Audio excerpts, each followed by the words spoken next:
Okay.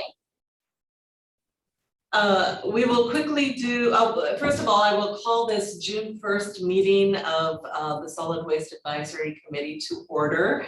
Thanks everyone for joining us. We'll do a quick roll call.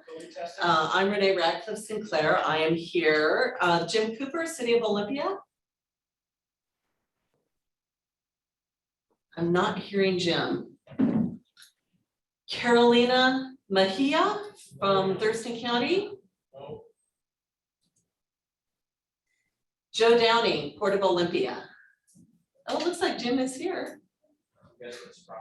Yeah, I think Jim's on there. I think you'll need him for. Jim is here, good. How about Carolina? I'm not seeing her. Joe Downing, Port of Olympia. I'm not seeing Joe. Joan Cathy, City of Tumwater. There's Joan. Yeah, the other stuff. Yeah, and if you mention the word. Ed Kunkel is here with us in person. Joseph Richardson, City of Yelm. I am here. Great, thanks, Joseph. And Elaine Clam, City of Tenino. I know she was getting the link, so she'll be here probably with us in a minute. Steve Purcell, Town of Bucota. Greg Schoenbachler, District 1 and Ag Rep. Yeah, I'm here. Hi, Greg. Hey, good morning. And Richard Moon, District 2. I think I saw Richard. Yes, he's here. Great. And Delroy Cox from Industry. I'm not seeing Delroy this morning. Chad Sutter from Industry. I'm here. Hi, Chad. Hi. And David Nightingale, Business. I'm here. Welcome, David. Thank you. Olivia Carrolls from the Department of Ecology. I thought I saw Olivia there. Yes, I'm here. Yes, awesome. Thanks, Olivia. And that is it. Dean, are you comfortable introducing staff? And then we'll go to guests. Oh, we got Jeff. Are you connected there? I am now. I'm not at my computer because my computer will not connect, but I am. So, Okay. good morning, everyone. Hi, Jeff. You don't look anything like Kathy, but are you? Today is more like Kathy. Yeah. Are you in a position where you can introduce staff? I think so. Let's see if I can view the full range of participants here. So actually, Kathy is here, but she's sitting behind me because I'm in her office. So she says hello. Let's see, there's Amanda. Morning. And I see Jennifer. And then going down, scrolling down here. I think that's, and of course, Dean's already spoken. I think that's it for county staff. And let me know if I'm missing anybody. We also have Jennifer Johnson here for public health. Where is she? Good morning. I'm just on the list. I'm not on the video. Oh, there you are. Okay. All right. That's it, I believe, for staff. Jeff, do you want to introduce HDR as well, Wendy Micklin? Yes. And we are going to get to guests next. So yeah, Wendy will be here presenting. Good morning, everyone. Good morning. Hi, Wendy. Hi. And, oh, I see Elaine has showed up. So she making sure we mark her as present. Going down as far as other guests, I see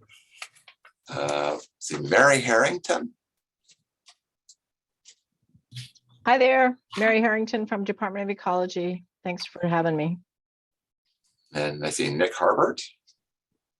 Morning, everyone. Nick Harbert with Waste Management. Ron Jones.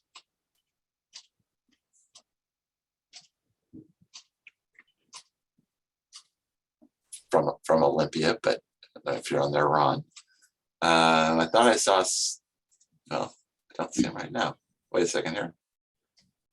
Let's get the, have I missed anybody? Steve Gilmore with Republic Services. I think that's everyone. If I Yes, missed Steve. anybody, please speak up. Yeah, Steve Gilmore just said hello, and I thought I saw Gary Franks on there too. Yep. Yeah, Gary Frank, Oh, Waste there it is. Resources Director for City of Olympia. great. Thanks. How We do do have, you miss Gary Frank? Jeez. we do have a quorum, so we can move forward. Thanks, everyone, for joining us today. Our first order of business is to approve our agenda for today's meeting, June 1. Has everyone had a chance to look at that agenda? I learned a new trick at a meeting last week. Instead of saying all in favor say aye, we're going to say, is there anyone opposed to today's agenda? If not, it will stand approved. And has everyone had a chance to look at our minutes from May 4?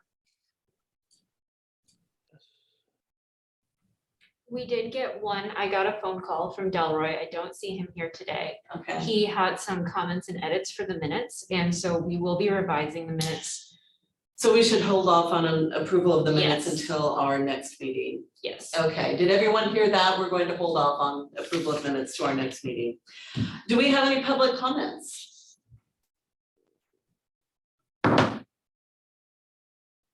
I don't believe so. I have a question. Yes. So I believe I saw Laura Busby. Yep, she's here. Okay, great. So I wanted to introduce Laura Busby, who just joined the call. I think there might have been some issues with the panelist designation, but I just want to introduce her as the new Southwest Regional Planner and Grants Manager. Today is actually her first day, which is really exciting. And she moved she moved from the central region of Washington as the in the same role as a regional planner and grants manager. And so she is actually taking over my position as I move to the Northwest office. So we're kind of playing this musical chairs game in our program, but so she will be serving as your grant manager, planner, so please, and also as your ecology SWAC representative moving forward. So I just wanted to introduce her, and Laura, if you'd like to say anything, feel free.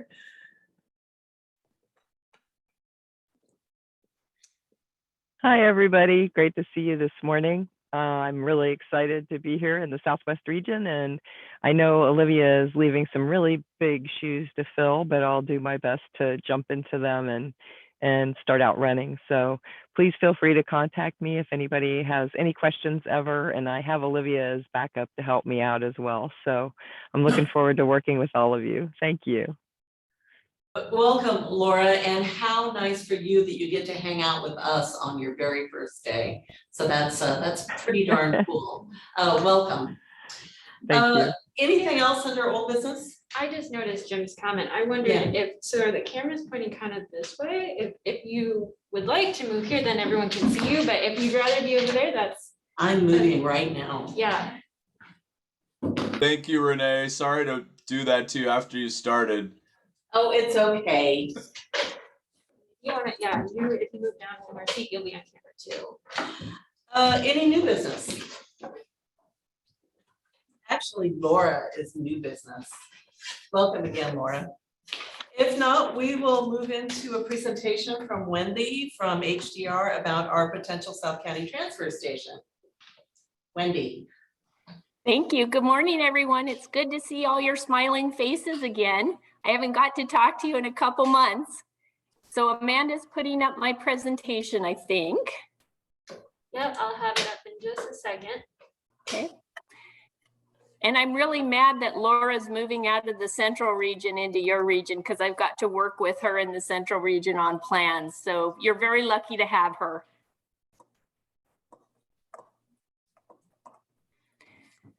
Okay, so this morning we're doing a presentation on the South County Transfer Station stakeholder engagement and giving the SWAC an update. Next slide, please.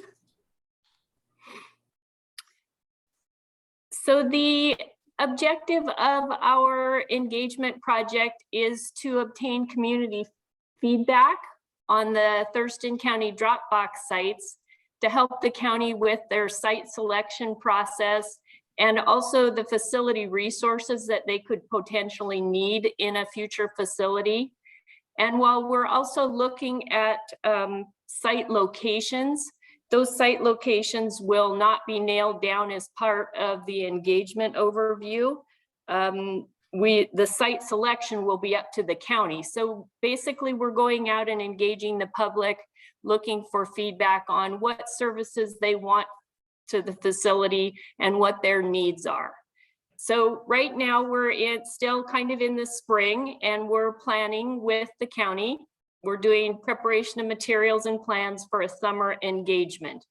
And then you can see in the summer, we have a lot of engagement options that we're looking at moving forward, with a recap to the county that provides a summary of the feedback with staff and others that we received as part of the engagement.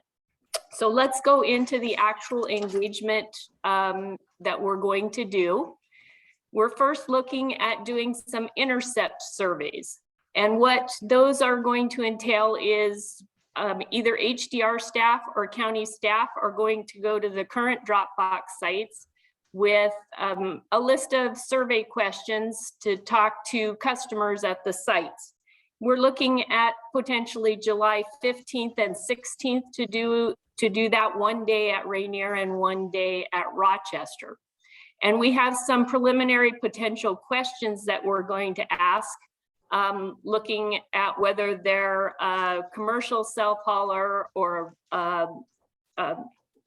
residential self-hauler.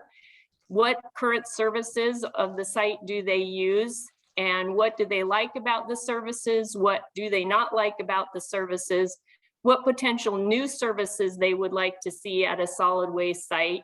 And then we're also going to look at how far they travel to the site, ask them if they're willing to travel a certain distance to a site, and then also asking them, you know, what criteria should the county consider when looking at a transfer station site, and then to provide their email address for future updates. So those are just some of the potential questions that we're going to be asking when we're out on the sites. We're still working through those potential questions and how we're going to do the intercept surveys at the sites. You know, we'll probably be at the sites Friday, Saturday type thing, and those sites are very busy. So we want to make sure that customers can still get in and get rid of their loads, and that we're not you know, holding up the line or anything at those sites, because we don't want to, you know, make customers angry when we're there. So we are going to look at intercept surveys and how we can accomplish that at the sites. Hey, Wendy, do you want to take questions now, or would you prefer to wait? Sure. Yeah, I can't see, so if there's questions, just ask them. Yeah, David raised his hand. Yeah, thanks, Wendy. I was just wondering about people that, you know, are using these drop boxes, but also know the system and are making the trip up to the work for certain materials. So if you have an open-ended question at the end about, do you routinely take, you know, styrofoam blocks or, you know, anything up to the work, it may reveal, you know, maybe a service gap that is popular, but you wouldn't know with these questions you have here. Yes, and we had that conversation with the county yesterday. So excellent question. And that is also a potential that we're going to ask. You know, part of that is how far are you traveling to the sites? So we will get to that question as well. Good question, Dave. Thanks. Welcome. Other questions? Yeah, I got one. If I can jump in here, it's Greg. Hi, Greg. Hey, how are you? Good. Good. I was just looking at the last bullet or the second to last bullet point. And you know, what criteria should we consider? I think, I don't know if that could be better served or replaced or maybe just added to in the sense of maybe more of a question like, you know, what's important to you for the use of these facilities, or in selecting a potential new site, what's important to you as the, you know, as a somebody who hauls here kind of thing. Yeah. Versus, Yes, I don't know that's kind of more of a question. What should we consider as more of a question of somebody who's going to design the facility, I think. Yeah, and I think we have to look at the facility as an overall, you know, the facilities don't currently take a lot of the materials that are taken at the work. So I think those are some of the questions we're going to have to get at. You know, do they want to segregate organics, yard debris, those kind of things, which will have a direct effect on how that facility is constructed. So I think there's going to be a lot of material questions that we're going to have to get at, but we're also going to have a really quick intercept survey when we're at the sites, because, you know, we don't want to. One thing we're thinking about is having a QR code that they can scan. So if we don't have time to do the intercept survey, they could take it online. So Yeah. I think that would help as well. That's a great idea. Yeah. I love the idea of the QR code. I self-haul to Rainier and sometimes it can be pretty busy. Yeah, so we're thinking about, you know, how we can give that out to them rather than holding up the line with our questions. I think, you know, we could ask a lot of questions in the recycling Dropbox area and get a lot of good intercept surveys there. But once you get in the line to dispose of garbage, you know, it needs to be a pretty quick turnaround for those people. So we're still talking about how we can do intercept surveys and still keep the line moving. So QR code is one. You know, we're also going to have, I think I cover it later, but I'll talk a little bit about it now. We're also going to have information on a website, and we'll be doing a little bit of advertising out there so that people can respond to the questions on the website as well. So I think that will help get us some better information too. Good. I thought I saw a couple of hands. I can't see who's got their hands raised. Do we have more questions for Wendy before she moves on? This is Jennifer Johnson, and I had a question. And Wendy, you may very well get to this, so just let me know if you're going to get to this. Okay. I just figured I'd jump in since you were already interrupted. My question is just about, and it sort of piggybacks on what Dave mentioned, in terms of, so you're asking for feedback from folks that are already using the site. And I'm just wondering if there's a plan for getting feedback from folks, you know, who are unable to use the site, because really I think that's part of the point, is to be able to provide services for people who are more in need. Yes. Okay. So yes, this is just the first part of how we're going to do feedback from the public. So yes, I'll cover that in a future slide. Good question. Thank you. Thanks for the interruption. Okay, I think we're ready to move forward, Wendy. Okay, next slide, please. So we're also looking at some in-person information tables during the month of July, going out to community events to not only share information, but also again, do the engagement survey and get feedback from people. And this is one way that we can get feedback from those maybe that have difficulty coming to the site or don't know about the site. So to Jennifer's question, we're looking at a couple community events, and we're kind of nailing it down a little bit to the Oregon Trail Days, which is held in Tenino.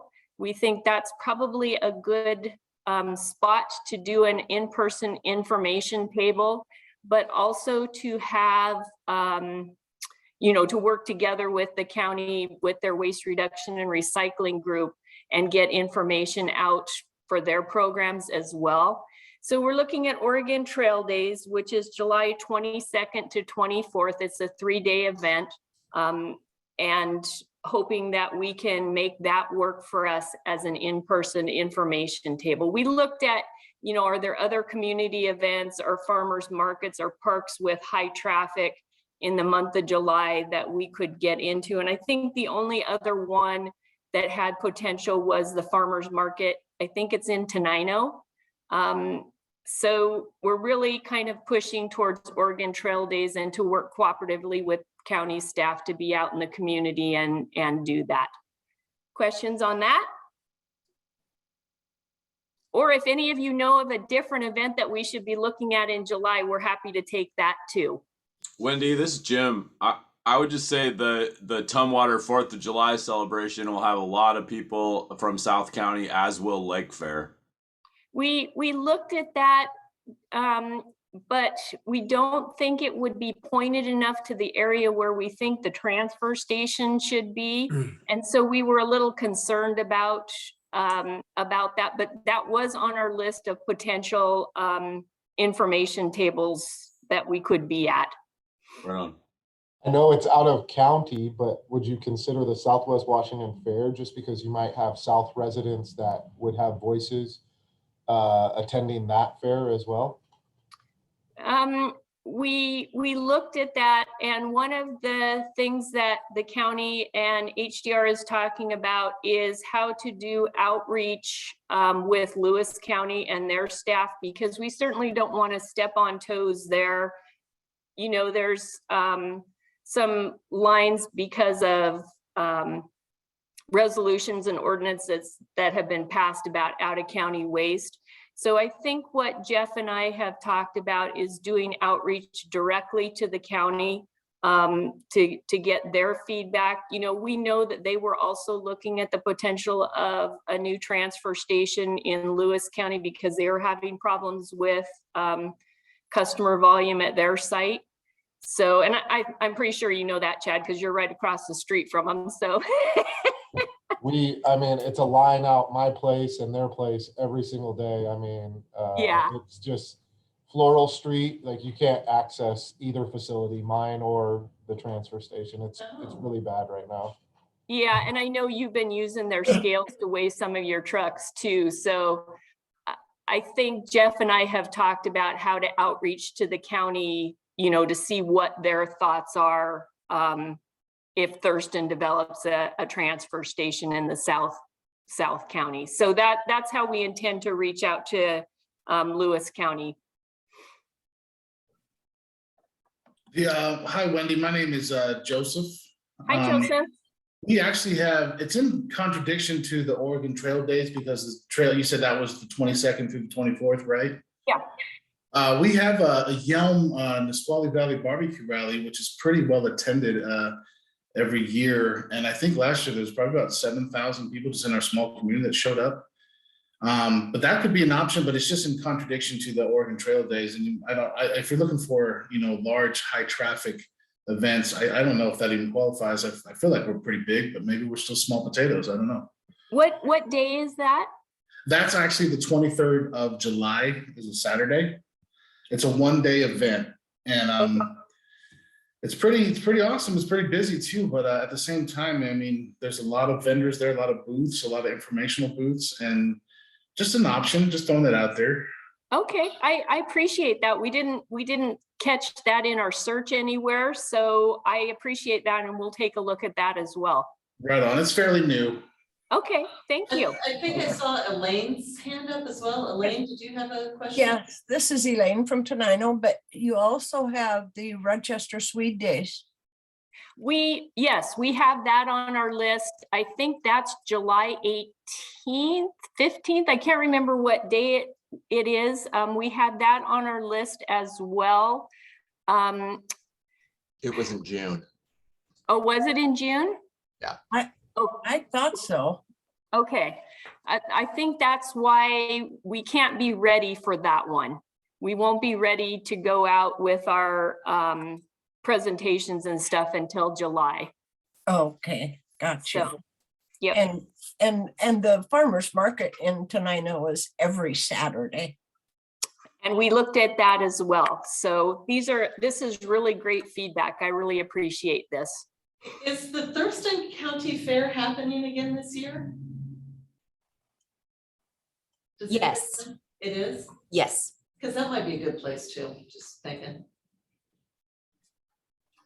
Yeah, and to that point, Renee, just having the QR code anywhere that Thurston County staff are doing education.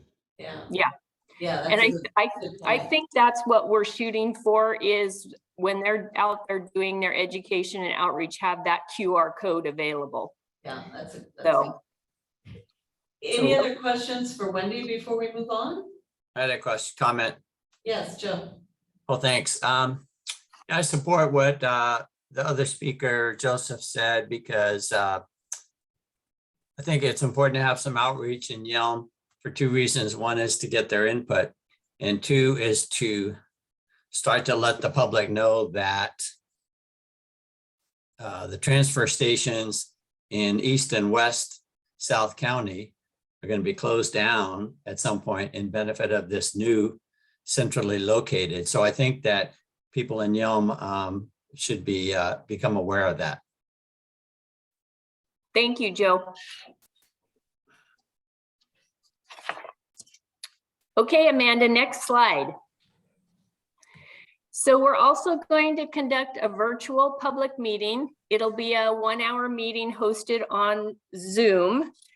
And I think we are looking at potentially July 28th for that meeting. There'll be about a 20-minute presentation and then some facilitated question and answer from those that are participating. And so we're hoping to get some good participation with our notifications that we're going to do. And so we're looking at a direct mail, potentially to 17,000 South County residents in Tenino, Rainier, Rochester, Bucota, and Yelm area. And then we'll also be on social media. We'll also be on the county's website and their Facebook page.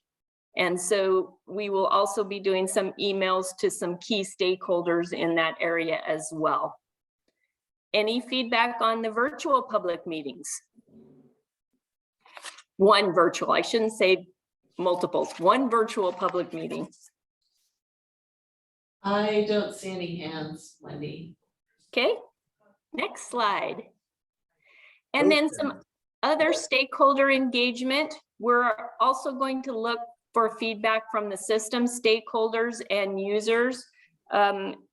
Also probably in late June, early July. We certainly want to get feedback from Waste Connections, as they are the hauler in Thurston County. And so we'll be reaching out to Jeff Harwood to have an informational meeting with him and get their feedback. We'll also be reaching out to Republic Services, Steve Gilmore, to get their feedback, as they're the operations contractor for the sites. And then we'll also be reaching out to the other municipalities to see what they would like. So we'll be reaching out to the city councils of each of the cities in South County, specifically Tenino, Rainier, Rochester, Bucota, and Yelm. And I believe Joe has another question. Joe? Oh. Yep. Well, thank you. I'm going to lower my hand. No question. Oh, all right. Please continue, Wendy. Next slide. And then so some additional engagement tools that we're going to use. We're looking at a potential presentation to the South Thurston Economic Development Council. They meet the third Friday of every month. So we don't know if we can get on their agenda in June or if it will be in July. And of course, we're also going to have briefings and engagement with the SWAC. And I think you've seen me here before, so we'll be back. And then we're also working with the county on their website. They have a new page on their county site, which will have an overview of the project, give some engagement opportunities and contact information where people can respond to the survey. And then we're also working with the county to do like a one-page overview of the project, similar to a fact sheet that we can give out. We're also working on our presentation materials. We're going to do quite a few presentation materials, not only handouts, but probably board presentations that can be utilized at all of our presentations over the 3-month period that we'll be doing stakeholder engagement. So with that, are there any other questions, comments, thoughts?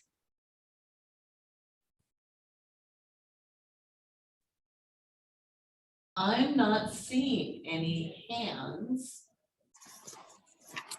Any further comments or questions for Wendy?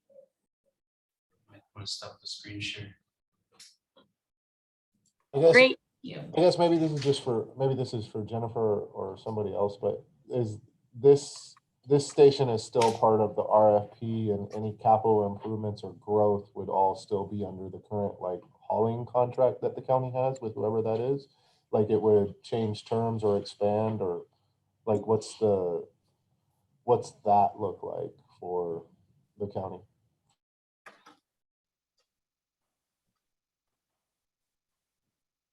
Could you ask it? Sorry, could you repeat the question? I didn't hear it very clearly. So any like these services, so like any expansion, and like would this be a new RFP? Would this be just under the current RFP? Would this be an expansion? Would the county seek additional bidders for this? Like how does the county plan to manage like an expansion or a growth of this facility? It would just be under the current RFP and those terms would change, or?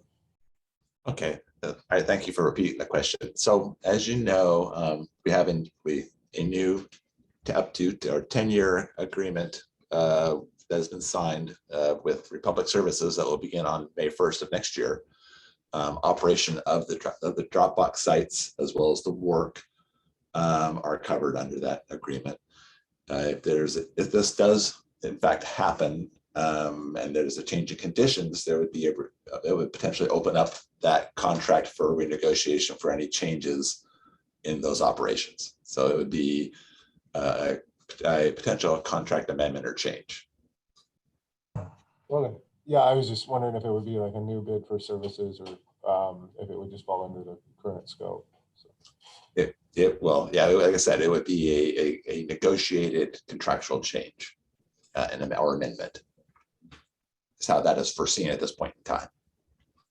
And Chad, to your question, since I help with that project, we also noted it in the RFP when we went out that there was a potential for change at those sites. So it was included in the original RFP. Cool, thank you. Good question. Thanks for that, Chad. Any other questions before we move to our next presentation? It looks like we've been joined by Carolina and Joe, so thanks for joining us, you two. Okay, I think we can move on to Mary Harrington and a presentation on the Used Food Well Washington plan. Okay, let's see if it works again. How's that? Everybody see my presentation? Yes. Awesome. Okay, I am here to present, as mentioned, about managing organics and primarily through the Used Food Well Washington plan, but I'm also going to touch on House Bill 1799 because they do intersect each other. So again, I'm Mary Harrington. I'm the Organics Management Lead for the Solid Waste Management Program at the Department of Ecology. So let's get this party started. Maybe. How do I make it go forward? Oh, there we go. Like I said, learning this stuff. So the recent legislation, also, I have a lot of slides and a lot of information. So if you'll hold your questions until the end, because I want to get through this so I can, make sure I got this information out for you. So as I said, I will cover the Used Food Well Washington plan, which was required by RCW 70A 205715, and it provides recommendations on how to prevent, rescue, and recover food waste instead of sending it to landfill disposal. I will also touch on the impacts that extended second substitute House Bill 1799 will have on organics collection and management. And just FYI, from here on out, I will just call it HB 1799. So for context, the Used Food Well Washington plan and House Bill 1799 are both about reducing landfill disposal of organics by promoting better management of the organics through prevention, rescue, and recovery. The main driver of these types of legislation is that by diverting organics from landfill disposal, we reduce methane generation.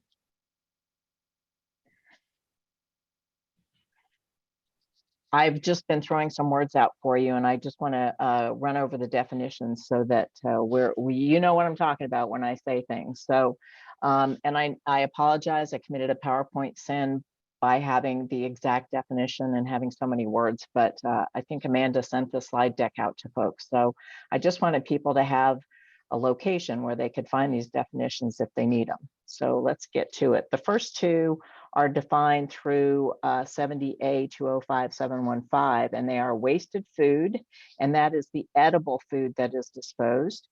Food waste is what we usually consider the inedible parts of food or spoiled food. And the other two terms are defined in House Bill 1799. Organic materials is the umbrella term for all organics, which includes food. And organics materials management refers to management systems that convert organics into beneficial products, such as systems like composting, anaerobic digestion, vermiculture programs, or any other technologies that may be on the horizon. And here are a few more definitions that are from 70A 205715, and they follow Washington's organics management hierarchy. Prevention, don't make it in the first place. We all know that's the best and most economic and efficient way to operate is don't make the waste in the first place. Rescue refers to diverting edible food to those in need. And recovery is getting food that is inedible for human consumption to systems that can extract value. Use Food Well Washington plan is about food, but I want to remind you that prevention and recovery also apply to other organic materials, not just food. All right. Now that I've covered some basic terminology, here are the goals of the Use Food Well Washington plan. The overall goal is to reduce food waste generated by 50% by 2030, which I'm happy to report aligns with regional, national, and global goals, which are identified by the icons on the right hand of the screen. And you may have noticed that I underlined generated. Just want to make clear everybody understands that that term covers all the food that was disposed, converted, such as through composting and AD, and donated. So the goal is to see a reduction in all three areas. The Use Food Well Washington plan recommendations address improvements across the whole food system. Now, the second goal of the Use Food Well Washington plan is a subset of that 50% goal, to reduce by half the amount of edible food disposed. So all future numbers will be compared to our 2015 baseline data, and using the same 2015 baseline, House Bill 1799 requires that by 2025, no less than 20% of edible food be rescued for human consumption. I know I'm throwing a lot of numbers out, but that's what we're dealing with.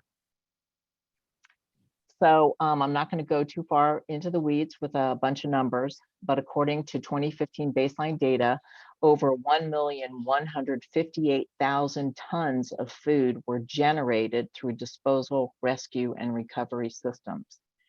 To reach the 2030 goal of 50% reduction in generation, we'll need to prevent, rescue, and recover over 579,000 tons of food.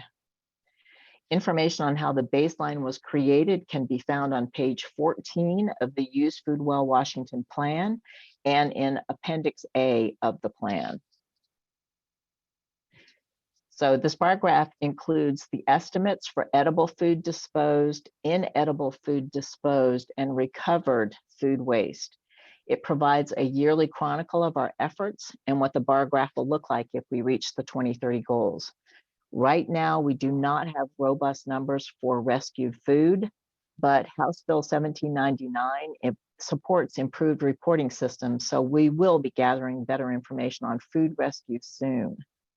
Based on 2015 data, the 20% diversion of edible food from the disposal goal identified in HB 1799 would be just over 78,000 tons. And just remember, the goal is to reduce the amount of food in all categories. We're not trying to play a shell game and move it from one place to another. We really want to see if we can get more efficient in all three areas. So in a nutshell, staff from 5 state agencies, which were Department of Ecology, Department of Health, Washington State Department of Agriculture, Office of Superintendent of Public Instruction, and the Department of Commerce, divided the task of developing food waste reduction recommendations into 5 work groups, and coordinated over 100 subject matter experts from both the public and private sectors to develop 30 recommendations. And here they are. The 30 recommendations are 4 changes in federal policy, 9 changes to state policy, 4 proposed funding recommendations, 2 public education campaigns, and 11 recommendations to improve infrastructure to prevent food waste, rescue edible food, and recover the benefits from inedible food waste, again, through things such as compost or anaerobic digestion or other systems. I'm going to go through these quickly, and I can answer questions, as I said, at the end. Starting with the federal policy recommendations, the first 2 about strengthening the Good Samaritan Act and standardizing food date labels reflect input from our subject matter experts that changes at the federal level on these topics will provide more food waste reduction impacts. Washington Congressman Dan Newman is one of the sponsors of legislation to improve the Good Samaritan Act. Changes in how produce is graded are recommended, and improvements to federal taxes that support food donation by farmers was an identified need.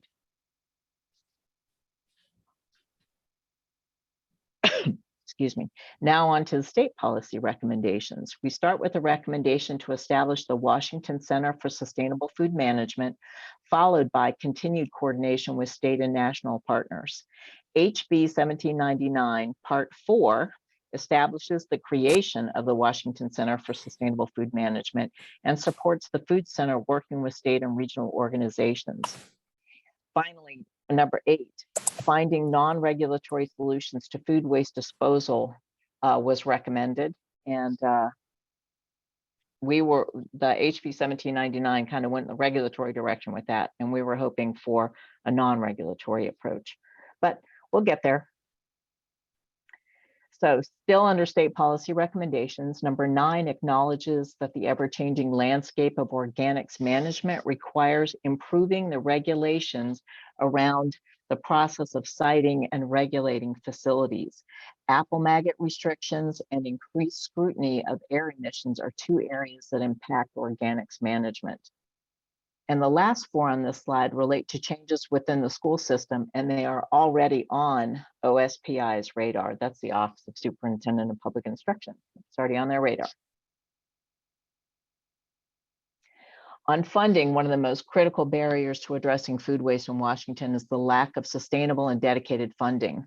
The 4 funding recommendations in this plan prioritize efficient use of state resources while addressing this barrier. We heard loud and clear from the health department, for example, that they didn't want to have more work without having more staff, and that local government staffing really came back loud and clear with the need for dedicated funding for food. So those are definitely on our radar to be worked on. So infrastructure development, investments in infrastructure across Washington's food system are critically needed, including investments in transportation, cold storage, and community food hubs. Our research found this needs to include technology and digital infrastructure improvements to increase the availability of food and food waste data statewide.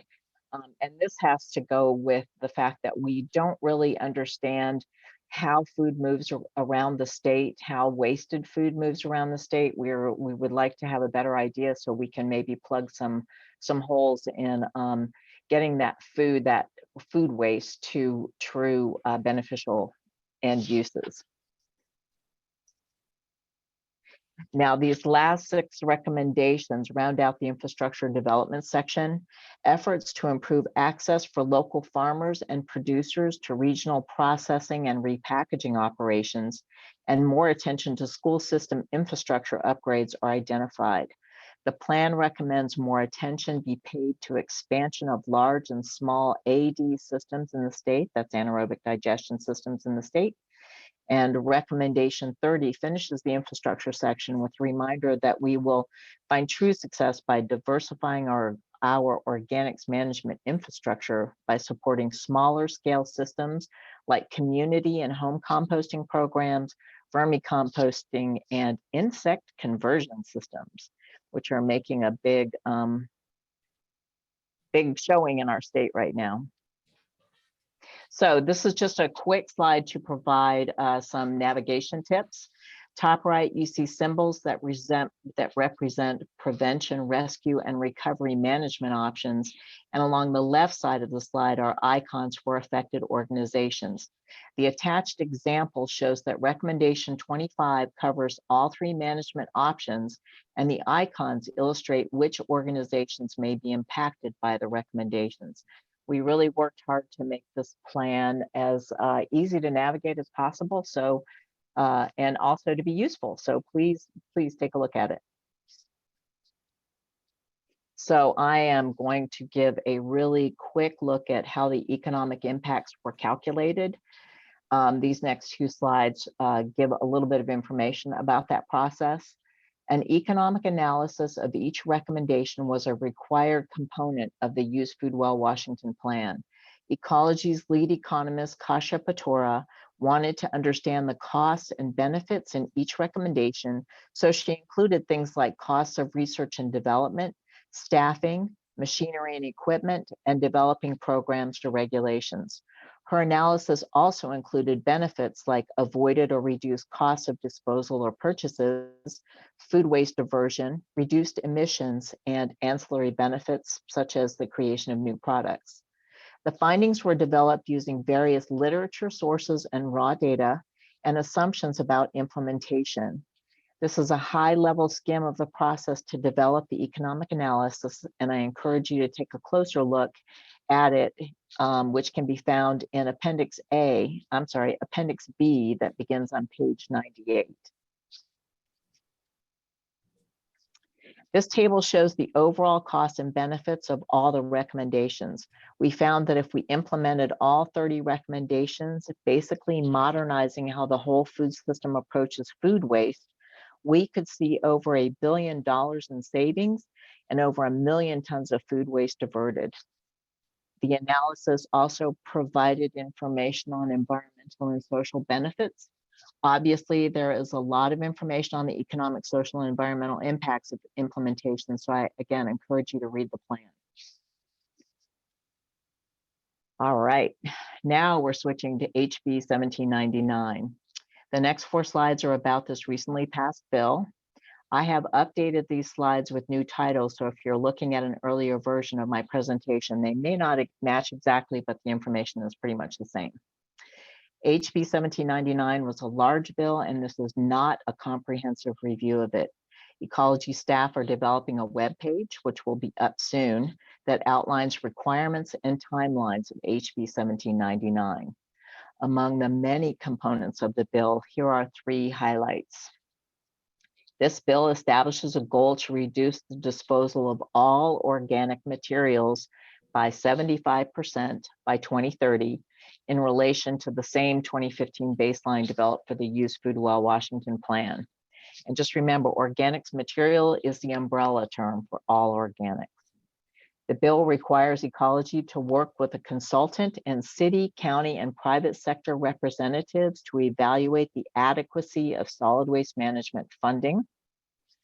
The bill establishes a phased-in approach beginning in 2024, requiring that all residents have organics collection, and businesses that generate a certain amount of organic waste must have that source separated organic waste collected and taken to an organic materials management facility. The threshold for required collection from businesses is more stringent each year. And caveats are identified that release jurisdictions and businesses from this requirement. And, you know, I'm sure y'all are familiar with legislation, how that works. So if there are reasons that this cannot be done, then those reasons are considered for exclusion. So under HB 1799, new or updated comprehensive plans and comprehensive solid waste management plans must identify possible locations for new organics management facilities or systems to ensure that adequate capacity exists to process organic materials at the volumes necessary to achieve state organic material diversion goals. That was the exact language from the bill. Identified locations may not be in overburdened communities. The bill also recommends that RCW 4319A, which is the Recycled Content Procurement Bill passed in 1991, that requiring local governments to create an ordinance for procuring compost for public works projects and reporting how much compost was procured in select years. This section also includes caveats for exclusion from the requirements.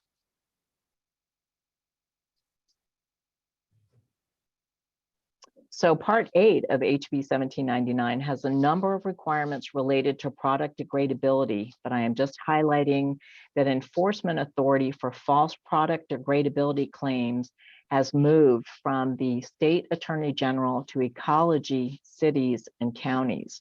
Enforcement is complaint-based, and ecology is required to develop the reporting system. So there are things that you need to consider when you're looking at both the requirements of the Used Food Well Washington Plan in 1799 are that, we're trying to remove organics from landfill disposal and either not make them at all or turn them into something useful. And our goal at ecology is to promote the prevention and rescue to reduce the amount of organic materials that need to be recovered for beneficial use. But there's no doubt we will need more dispersed facilities to manage organic materials. So I think your conversation about the transfer station is spot on. This is about updating how organics are collected. I hope that the transfer station will include organics, but who knows? Okay, so.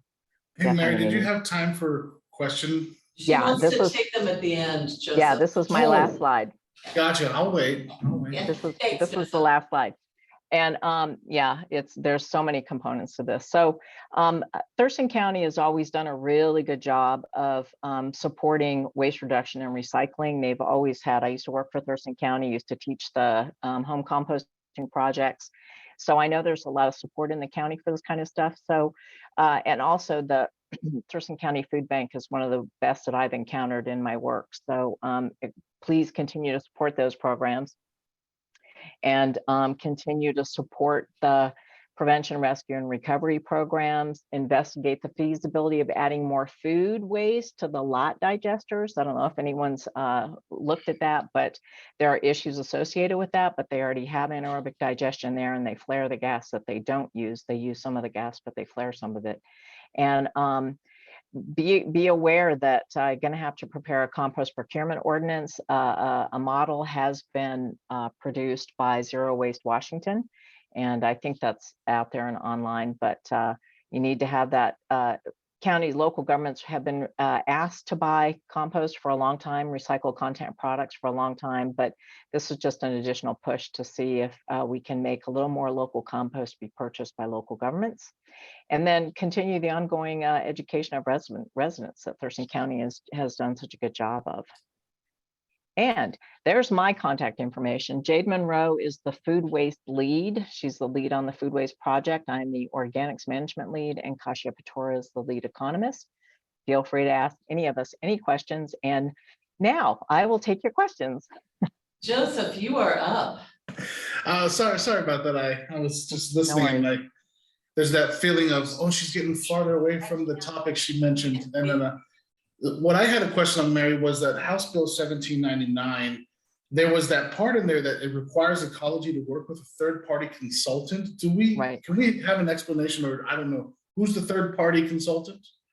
That is a project being managed by Janine Bogar. It was put forth as an addition to the bill by Paul Jewell with the county representative, and it was in response to the sense that the funding mechanisms for the counties rely a lot on garbage disposal, and by reducing the amount of garbage, is there going to be a reduction in the budgets with the counties?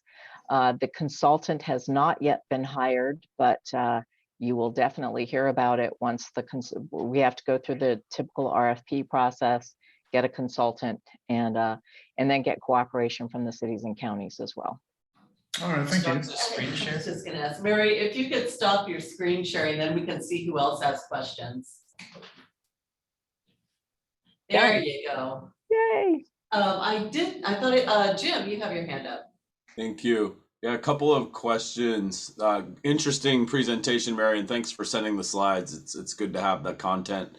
So I'm curious about, so there was a bullet in there that talked about local governments, cities over 25,000 have to create an organics plan.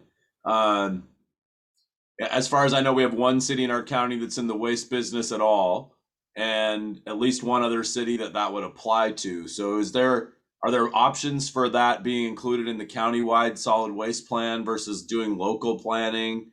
Talk a little bit about that local planning.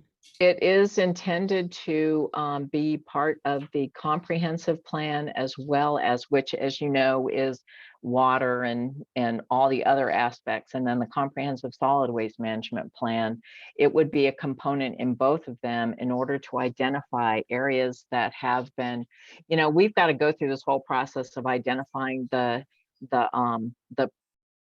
people per square mile, the overall population. There are a number of caveats. That's why I didn't go too far into it, because it's basically, if it's A and it's Tuesday and the moon is blue, you do this, that kind of thing. So we are working on that process to identify which counties are going to need this. And it is all the counties all the cities that are part of the plan, which is almost all the cities in the state, cooperate with their county solid waste management plans. So it would just be one location, or the two plans would have that information, the two county level plans, and only cities that do their own solid waste management plan would be required to develop their own population and solid waste plan. Okay, that's super helpful. Thank you. And then just within that, is there any requirements for ports or school districts? No. It is businesses, in the bill, it's businesses and residents are identified, and schools are not either one. So a school district or a port is a municipal corporation, so they're a business by definition? That's a really good question. I keep getting that one. I hadn't heard anyone ask about the ports before. I thought they were just part of the county. Yeah, not as much ours, but I'm thinking about the big, Seattle, Port of Seattle, and how much volume of food, is in that system. But the school districts in particular, locally, seems like they should, at a minimum, be a part of the planning process as we go through this. And okay, so then one last question is, when you say buy local organics, what's the definition of local? Generally, if it is, the idea was for communities that contribute their organics to a local composting facility are asked to purchase compost from that facility. So it's basically feed in, feed out. Some composters have expressed some concern, because if they don't have compost, for example, if it's all contracted out, if they have it already taken care of, then that would be a caveat. There's no available. If you look at 1799, there are a number of caveats that were in the original bill, which is if it's too expensive, if it doesn't meet your quality criteria, if there is no local source of material, there's a number of caveats that release the local government, but they still will be required to generate an ordinance in case they do have an opportunity to buy local compost. They have an ordinance on the books. Okay, that makes sense, because I'm a little bit concerned. We have a lot of, I think, compost coming down from up north because we don't have enough volume of our own. So thank you. And the other thing to remember is that the Use Food Well Washington plan has a very strong school section. And that's why there's a lot of crossover with HB 1799 and Use Food Well Washington. So that helps the schools get there, and OSPI get on the move with managing organics in schools. Okay, Ed, you had a question? Yeah, Ed Kunkel. So on the residential aspect of this plan, walk me through how are we going to enforce the application of this? That's a question I will defer because I am not allowed to get into specifics until we have all that lined out. So can you send that to me written, the enforcement question? Because I don't want to make any statements that don't reflect where ecology is going with that. Well, it's interesting because enforcement is being pushed to counties and cities, and that's gonna be an That interesting is, question. That's that gonna be- enforcement is only on product degradability false claims, only. You have somebody pushing a product that they say will degrade in your compost facility and it doesn't. It doesn't, That no. allows the city or the county or ecology to promote, and it's complaint based. So somebody would have to call up and complain. And as I said, we're in the process of developing the reporting format for that.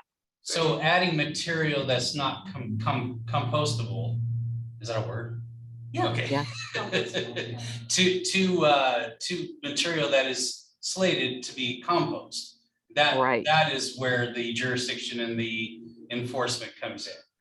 If the product claims that, and also the rule is, the law is very specific about the ASTM requirements that they have to, the product has to meet. They're very defined. And it also, I didn't go into, it has to have a certain coloring and striping and letters and words. And if any packaging comes out that says it's compostable and it's not, then we can move against the company to change their false advertising. So that makes a lot more sense. In the case of the individual residential customers, we're not going to have code enforcement going around checking their garbage cans. Okay. All right. No. And, I think a lot of local governments just do that if they can have a cart check just in general to see, to give tags saying, oh, this is not recyclable or compostable or whatever. It holds true for both. Contaminations in both. And also that contamination issue, we have just procured a contract. Well, we're in the process of getting a contract to do contamination reduction campaign and also food waste prevention campaign. So we've got two campaigns out there that hopefully will reduce, like the Recycle Right campaign for recycling, trying to get people to put just what's recyclable in the can. We wanted people to just put what's compostable. So we'll be working on that as well. So let's go to Richard and then Steve. Richard, you're up. Yeah, I just wanted to clarify. It sounded like that this was leading toward our emphasis more on segregating organic waste streams and then directing them to something other than landfill facilities. And I was wondering how that might work with anaerobic digestion facilities being developed. Is that going to be something the state will be doing and will be, along with other counties, directing an organic waste stream to those facilities?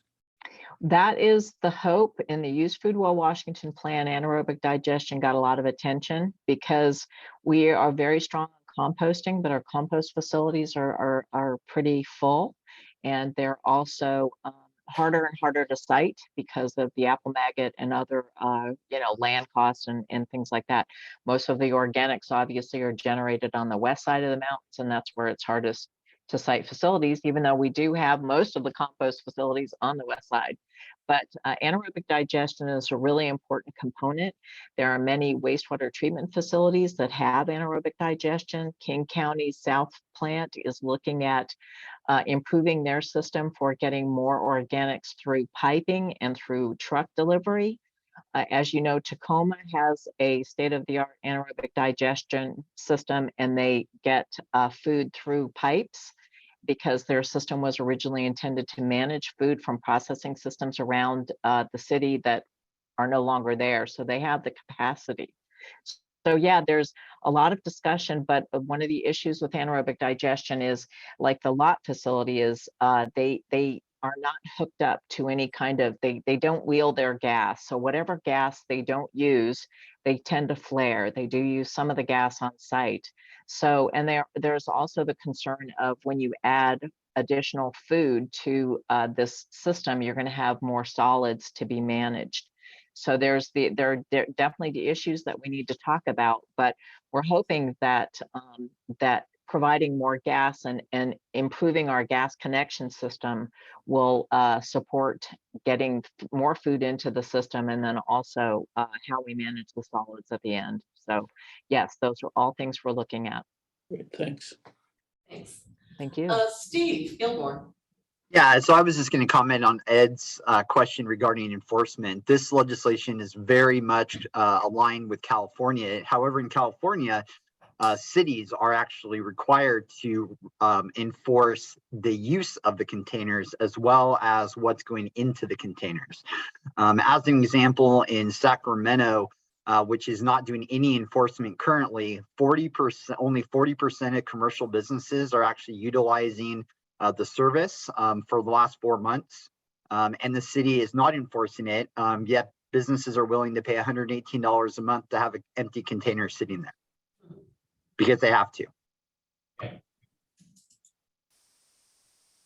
I don't, yeah, go ahead. Any other questions for Mary, comments? I just had one question around facilities, like Yeah. how many organics facilities are available? And we only have one in Thurston County, is that correct? And how is that being utilized by other counties? Just kind of getting that, as we're going to see obviously the inflows start to increase, and then the demand and need and what is that all going to look like in terms of the facilities? Maybe Greg has something to offer as well.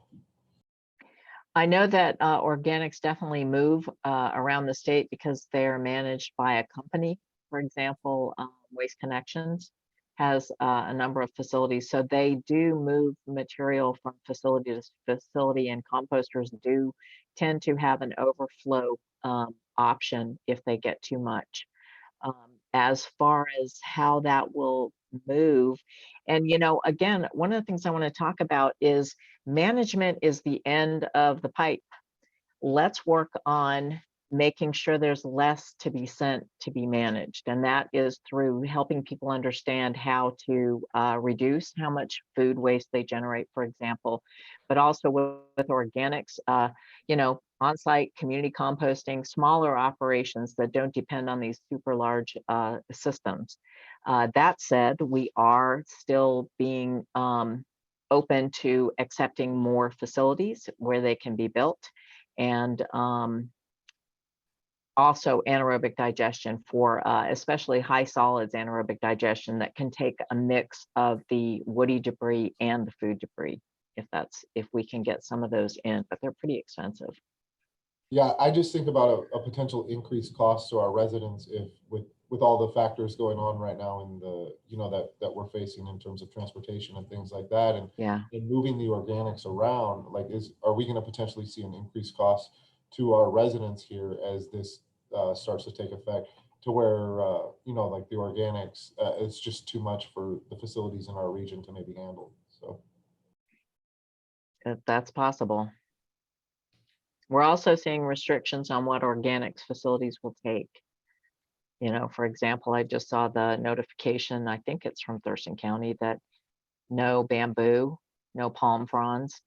They're starting to encounter some of the, the material that's hard for them to compost. They're starting to say they don't want it.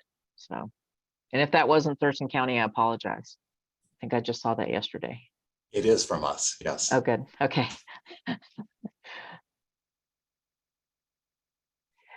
The rate question is definitely something, as Steve is pointing out in the chat. The rate question is definitely something that we talked about a lot on the work group that was established to develop the language for House Bill 1799, and that was loud and clear from California, is that we have a deficit on our ability to manage material, and we are working really hard to see if we can bridge that gap, but also it's a very real possibility for rates to increase, but that's always a possibility. Any other questions or comments for Mary? Just quickly in that vein, did the legislature put more money in for the low income and disabled and seniors utility billing as this rate increase comes at us? That is not part of this bill. It could be somewhere else, though.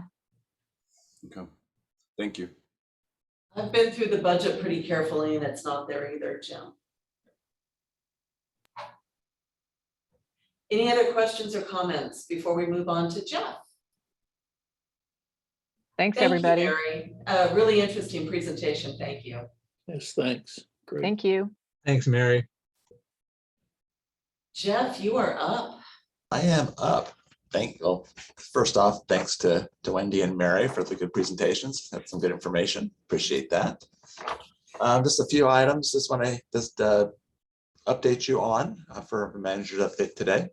First off, I know I spoke about it last month, but had to do with the compactor out here at the Waste and Recovery Center. It actually was repaired finally by SSI as the manufacturer starting on May 16th. It took them 4 days to get it up and going, and that involved replacing both of the ram rod bars in the compactor because they had been damaged. So it's been up since after that time and working as it should be. So we are now, it's keeping up with the waste, and just down there this morning, everything's looking great. So it's working, and we're able to process waste more efficiently than we had when we didn't have a compactor running. So Team Ramrod. 2 ramrods. Yep. My understanding that the cost that repair was over $100,000 to perform that repair. Just a second, just add on to that, related to the compactor, is we have on our schedule for the company SSI to come out in July, and they'll be doing a full condition assessment of the compactor, so they can see, are there other things that need maintenance, repair, overhaul, etc. So obviously our goal is to maximize the lifespan of that piece of equipment and hopefully do some preventative maintenance to hopefully avoid any further complications or issues. So that is on the books, and we'll know more in mid-July, see how that's doing. Any questions related to that? I see a hand from Greg. Maybe. Oh, not me. Sorry, that must have been a mistake. Oh, okay. All right, I will move on. And this one's just a heads up for the future, is that the Thurston County overall has hired a consultant to perform a classification and compensation study for all the job classifications here in the Thurston County government. The consultants that just started work recently, they're going to be reviewing every job classification, looking for potential comparable type positions out in the region, and then ultimately making recommendations on the classifications themselves, which may or may not include proposing adjustments to pay scales. The study is expected to take up to a year or so. And I just wanted to, just so you're aware of it, it's unknown at this time whether there'll be any direct impact on the solid waste division. We don't know. Again, we have no expectations of any substantive changes, but we shall see. But just so you're aware that the county as a whole is doing that, and depending on what they find, could have impacts on the solid waste division. So more to come on that at a later time. Just a quick question about that, Jeff. Do you know if they're just looking statewide or are they looking nationally? Do not know. My guess, but I won't even guess. I do not know. Typically, though, from past experience in other jurisdictions, they would be looking for comparable jurisdictions of similar size and economy and cost, that kind of.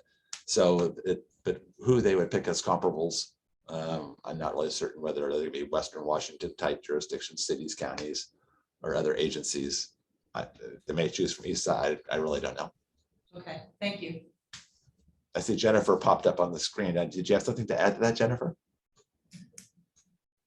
I would just add that I am pushing hard for them to also consider geography, because we have neighbors that are really direct competition, whether that be for the state or for the city, but we provided all of that information to them. Well, and that hits really kind of to my question, so thank you, Jennifer. Any other questions on that before I move on? Okay, I have what's one last item for information. We have been working for some time on an updated memorandum of understanding between the Public Works Department and the Community Planning and Economic Development Department, also at the county. Basically, with this MOU is laying out the responsibilities and expectations related to the provision of the Master Recycler Composter training program, which is ultimately presented and overseen by Washington State University Extension. So that MOU has just most recently been signed, and just it helps to formalize that relationship. As you know, that program is funded through the solid waste tipping fees and our funds. So we wanted to have that formalized on what what are the expectations and what are the deliverables that they would provide related to that program. And any questions related to that? Jeff, we do have one question related to the last conversation about the job classification salary survey. Do you know who the contractor is who's doing that? Oh, goodness. Maybe Jennifer does. Jennifer, do you know? Yes, it's called the Siegel Group, SEGAL. Okay, thank you very much. You're welcome. So they're like a flock? Yeah, the seagulls. I'm sorry. Yeah. There should be a song. I'll leave that one alone. I'm not going to touch that.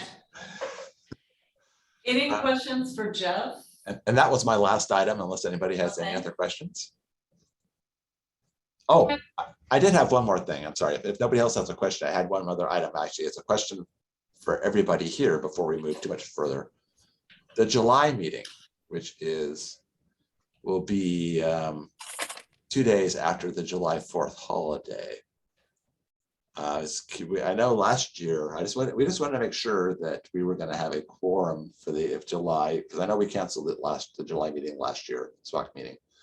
And I just wanted to make sure, or to put forth before you to see if there was going to be enough people here to have a quorum and have a meeting. So I'd like to open that for discussion among the committee members. Will folks be leaving town the week of July 4th? I plan to be here the 6th, but I'm off the 7th, but I plan to be here the 7th. Yeah, I'll be here. It's on my calendar. Yeah, it's on my calendar too. Yep.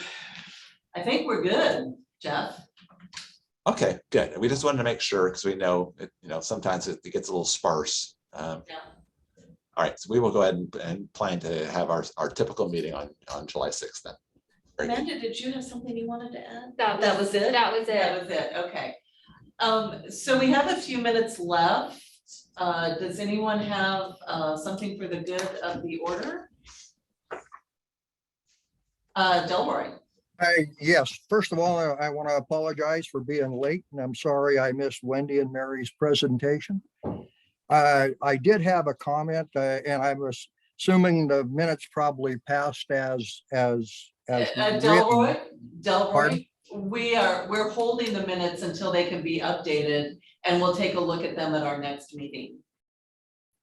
Okay, because I at the last meeting, during the roundtable, I made some just suggestions that I think that are important to look at that didn't get in those minutes, so.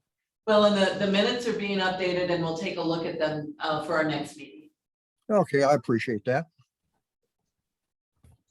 Is that it? That's Cool. it. Okay. And I'll be able to make the 6th meeting. Okay, we'll see you then. Any other comments for the good of the order? Very informative meeting today. I appreciated both Wendy and Mary's presentation. So thanks to Jeff and your team for pulling that all together. Appreciate that. If there is nothing else, we're going to adjourn a few minutes early. If there's no objection, we will see you July 6th. Thank you very And much, we are everyone. adjourned. Everyone. Thank you. Bye-bye. Nice.